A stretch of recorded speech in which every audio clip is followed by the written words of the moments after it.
পয়গম্বর মুসা নবী আল্লাহর কাছে কথা বলার জন্য যাচ্ছে, এমনি একজন ধনী লোকের সাথে সাক্ষাৎ।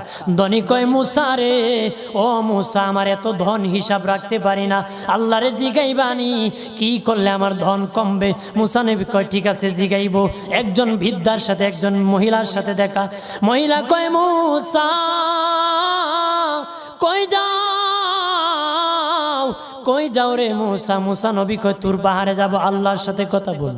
মুসা রে, আল্লাহরে জিগাইবানি, আমি গরিব মানুষ, আমি ভালো কিছু কিনতে পারি না, ছেলে মেয়েকে ভালো কিছু খাওয়াইতে পারি না, ভাঙ্গা ঘর, এত গরিব, ভালো করে ঘর বানাইতে পারি না, আল্লাহরে জিগাইবানি কি করলে আমার উন্নতি হবে, ধনী হব, টাকা পয়সা হবে, আল্লাহরে জিগাইবানি।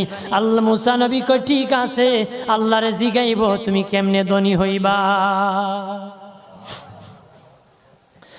আল্লাহ নবী মুসা নবী তিন রাস্তার মোড়ে যা দেখে একটা লোক বসে আছে, তার দুই হাত নাই, দুই পা নাই, দুই হাত নাই, দুই পা নাই। ওই লোক ডাক দিয়া কয়, মুসা রে, জীবনে কোনোদিন নিজে হাঁটতে পারি নাই, নিজ হাতে খেতে পারি নাই, কেউ খাওয়াইলে খাই, নতুবা উপবাস থাকি, বৃষ্টি আসলে ভিজি, সেখানে আমি আবার শুকাই। ও মুসা, জীবনে কোনো কাজে দুনিয়ার লাগি নাই, আল্লাহরে জিগাইবানি কোন কারণে আমারে বানাইছে?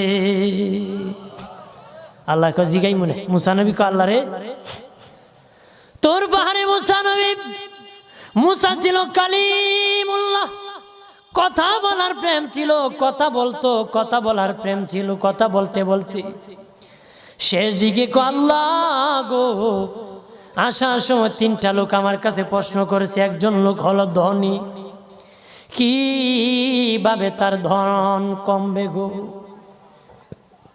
আল্লাহ বলেন, মুসা রে, তারে জানায়া দাও, যাকাত দেওয়া যেন বন্ধ করে দে, শুকরিয়া আদায় করা যেন বন্ধ করে দে, তাহলে আমি প্রভু আল্লাহ সুবহানাহু ওয়া তাআলা তার ধন কমায়া দিব।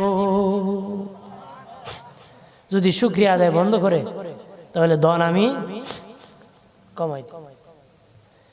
এরপরে মুসা নবী বলে, ও মালিক, আল্লাহ একজন মহিলা বলেছে তার গরিব মানুষ, গরিবী হালত যায় না, যত ইনকাম করে তার একটা ভাঙ্গা ঘর, ভালো ঘর বানাইতে পারে না গো। ও প্রভু, কি করলে তার ঘর উন্নতি হবে, তার অবনতির থেকে উন্নতি হবে?